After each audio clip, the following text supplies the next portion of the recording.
एक बात याद रखना, जो लोग मौत को सुधारते हैं उनकी मौत कभी नहीं सुधरती है। ध्यान रखना, जो लोग मौत को सुधारते हैं उनकी मौत कभी नहीं सुधरती। बड़ा उल्टा गणित है। मैं पुलक सागर कह रहा हूं, जिंदगी को सुधार लो, मौत अपने आप सुधर जाएगी। ध्यान रखना, जो आज को सुधारता है उसका कल सुधर जाता है।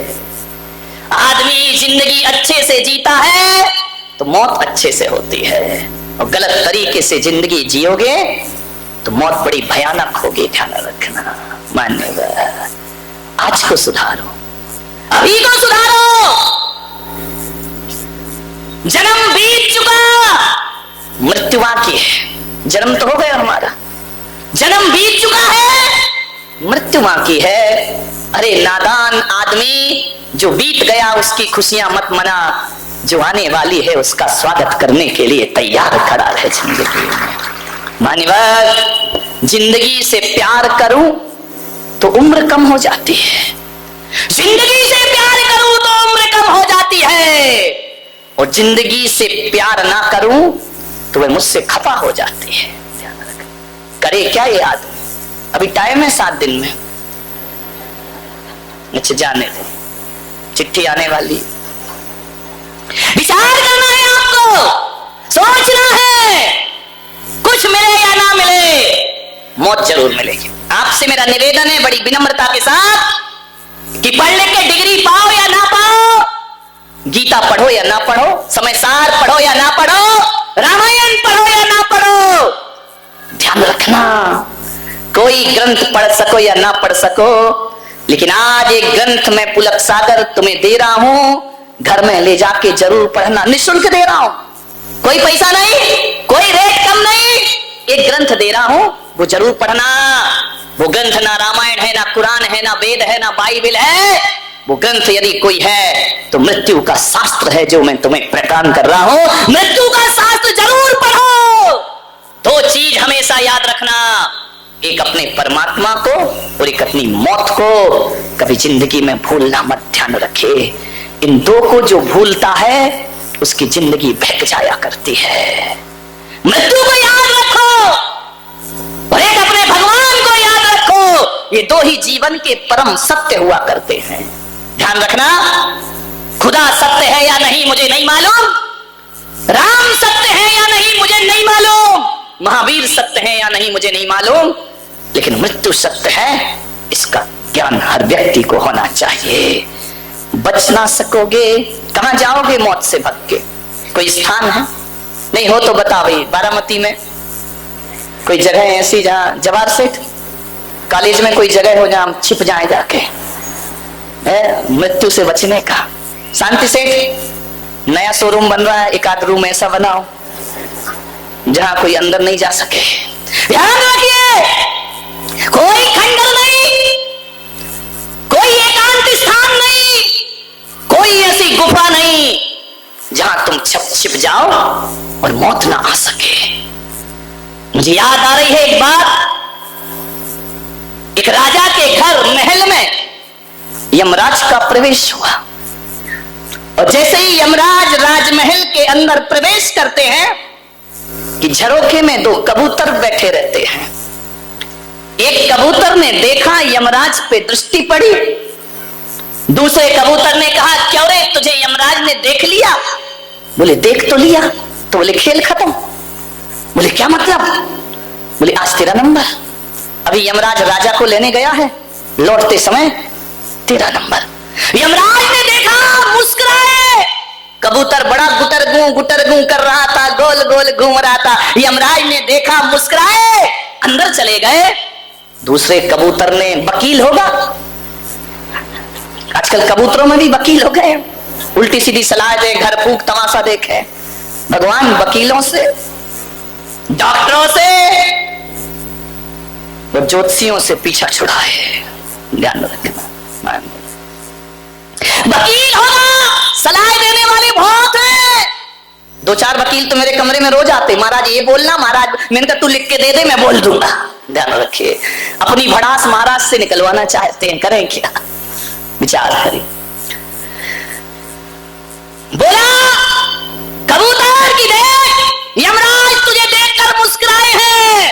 इसका मतलब तेरा नंबर आ गया। पसीना पसीना हो गया कबूतर कि मेरा नंबर, आज चला जाऊंगा मैं। बोले आज नहीं बचेगा। उसने कहा वकील साहब कोई उपाय बताओ कि मैं बच जाऊं। तो वकील कबूतर ने कहा एक उपाय है मेरे पास। बोले क्या? बोले जब तक ये यमराज राजा को ले जाने में टाइम बर्बाद करेगा तब तक तो इस झरोके से उड़ जा। इतना उड़ना, इतना उड़ना, इतना उड़ना, इतना उड़ना कि यमराज को तुझे ढूंढने में महीना भर तो लग जाए। देख भाई, महीने से ज्यादा मोहलत नहीं दिला सकता मैं, तू मरेगा जरूर। बोले 1 महीना बहुत है यार, 1 महीना तो जीऊंगा। बोले जा उड़ जा, पंख फैलाए। नादान कबूतर उड़ गया। इतना उड़ा, इतना उड़ा, इतना उड़ा, इतना उड़ा एक दिन में कि शायद साल भर में भी इतनी उड़ान। भाग रहा है, पसीने में लथपथ है, यमराज ना देख पाए, भागते गया, भागते गया। बहुत दूर जंगलों में जाके पेड़ के ऊपर बैठ गया। यमराज लौटे, देखा झरोका एक गायब। यमराज मुस्कुराए। कबूतर ने पूछा, जो वकील बैठा था उसने पूछा कि यमराज जब आप महल के अंदर गए तो झरोका देख के मुस्कुराए, लौटे तो मुस्कुराए, इस मुस्कुराहट का राज क्या है? यमराज ने कहा ए भोले परिंदे, जाते समय इसलिए मुस्कुराया कि तेरे साथ एक कबूतर और बैठा था। बोले हाँ बैठा तो था, तो मुझे हंसी इसलिए आई कि यहां गुटरगू कर रहा है और आज तो तेरी जीवन लीला समाप्त होने वाली है। लौट के क्यों मुस्कुराए? बोले लौट के तो बहुत ज्यादा मुस्कुराहट हुई, इसलिए मुस्कुराया कि उस कबूतर ने मेरे रास्ते आसान कर दिए। बोले क्यों? बोले पहले तो हंसी यही आई कि नादान तुझे मरना तो जंगल में है, यहां काहे को बैठा है। और जब लौट के आया तो मुझे पता लग गया कि पहुंच गया जहां उसे मरना था, अब मेरे रास्ते और आसान हो गए। उसकी मौत तो उसी जंगल से है जहां नादान पूरा जोर लगा करके उड़ा है बचने के लिए। बारामती के कबूतरों, तुम भी तो बचने के उपाय करते हो ना। जब सांस रुकती है, अपोलो अस्पताल बंबई पुणे भागो। ये तुम नहीं भाग रहे, बुला रही है मौत, वहीं खड़ी है। तुम खुद जाओगे चल करके, ध्यान रखना, क्योंकि मौत ने तुम्हारा एड्रेस फिक्स कर रखा है। जाओगे, मृत्यु से कोई भी बचाने वाला कहां जाओगे भाग करके, मौत तो आएगी, ध्यान रखना। ये आप ये मत सोचो कि आप कहते हो हम बीमार हैं तो अस्पताल ले चलो, ये तुम नहीं कहते, मौत कहलवाती है कि उस अस्पताल में ले चलो, वहां ले चलो, क्योंकि जिसका जहां जाना फिक्स है वो जीव अपनी मृत्यु के लिए वहां खुद चल करके पहुंच। अब कैसे बचोगे मौत से? बताओ कोई उपाय है कोई कि मौत से बच जाए? अजित सेठ कोई है उपाय? तुम्हारी दुकान में कुछ हो तो 50 ग्राम। नहीं बचेंगे, पक्का जाएंगे, कोई उपाय नहीं। तू लाख करे, तू लाख हिफाजत कर ले। तू क्यों सीधा क्यों नहीं बैठता रे? तेरा भी नंबर आएगा। अभी नहीं मालूम कौन से चौमासे में आएगा, मानने में। तू लाख हिफाजत कर ले, तू लाख करे रखवाली, उड़ जाएगा एक दिन पंछी, रहेगा पिंजड़ा खाली, ध्यान रखना। जाना तो पड़ेगा। जाने से पहले कुछ लोग ऐसे होते हैं जो मर के अमर हो जाया करते हैं। बिना मरे तो कोई अमर भी नहीं होता मेरे भाई। अमर होने के लिए भी मरना बहुत जरूरी है। आपसे मेरा आग्रह है बड़ी विनम्रता पूर्वक कि मौत से बचने का एक ही रास्ता है, और वह रास्ता यदि कोई है तो दूसरों के दिलों में जिंदा रहना सीख लो, मरकर भी अमर हो जाओगे मेरे भाई। दूसरों के दिलों में जिंदा रहना सीख लो। महावीर आए चले गए, राम आए चले गए, कृष्ण आए चले गए, लेकिन ये लोग वो लोग थे जो दूसरों के दिलों में आज भी जिंदा है। मेरे भाई ध्यान रखिए, कुछ काम में से करो अपनी जिंदगी में कि दूसरों के दिलों में मर के भी जिंदा रह सको। ध्यान रखिए, मृत्यु तो जरूर आएगी। क्या सोचता है आदमी कि मौत से बच जाएगा? नहीं मेरे भाई, फूल खिलेगा, बिखरेगा, सूर्य उगेगा, डूबेगा। ध्यान रखना, आज जवानी पर इतराने वाले कल पछताएगा। और चढ़ता सूरज धीरे धीरे ढलता है, ढल जाएगा, पता नहीं लगेगा। तारीख फिक्स है, बोलो कब जाओगे? जाओगे या नहीं? चोटी पकड़ के ले जाएगा, ध्यान रखना।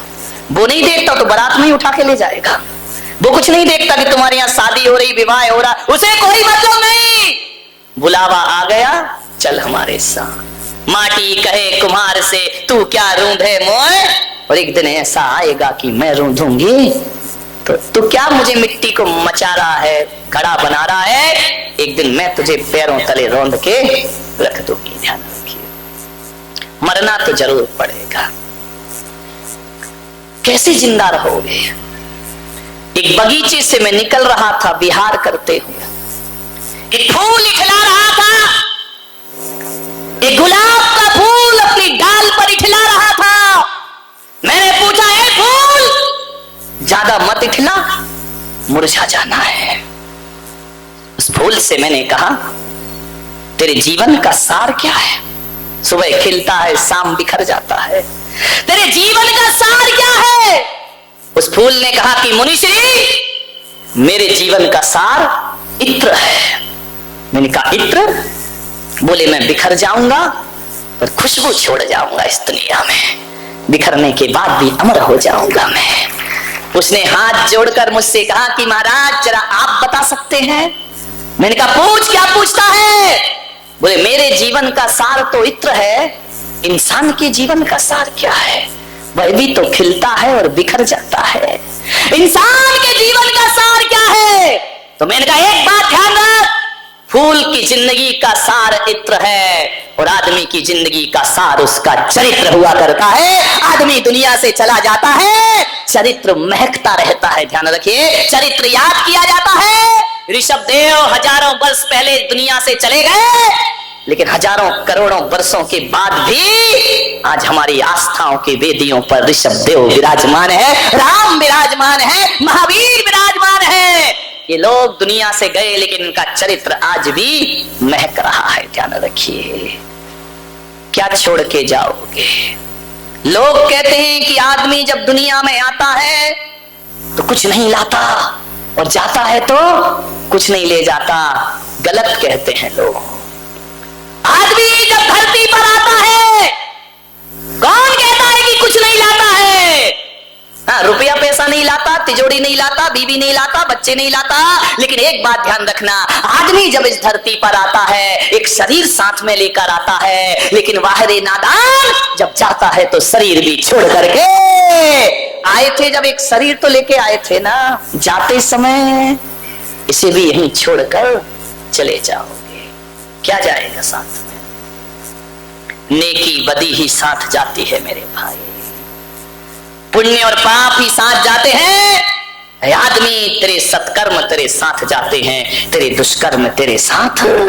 दुष्कर्मों की दुर्गंध फैलती है, दुष्चरित्र की दुर्गंध फैला करती है, और सच्चरित्र की सुगंध फैला करती है। ध्यान रखिए।